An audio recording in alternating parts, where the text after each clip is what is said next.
شرشی تبو توی تخص بینا نیت بول چوی دالیا شهر رمضان ليلة القدر تدال سيدرها يلجنا أمتنا قبها أشبعه مرحبا مرشبا يا شهر رمضان رمضان كريم.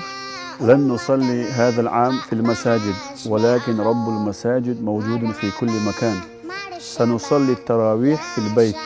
اللهم ارفع عن أمة الإسلام الوباء والبلاء يا رب العالمين. سنقرأ القرآن في البيت. كتب عليكم الصيام كما كتب على الذين من قبلكم لعلكم تتقون. رمضان كريم. مرحبا مرشبا يا شهر رمضان. كيف تصنع طعام الشيشانية وهي المسمى بالخنكة الشيشاني؟ مرحبا مرشبا يا شهر رمضان. لا تنسوا جيرانكم، هم أقرب إليكم في هذا الشهر المبارك. قبها أشبعه مرحبا مرشبا يا شهر رمضان. كل عام وأنتم بخير.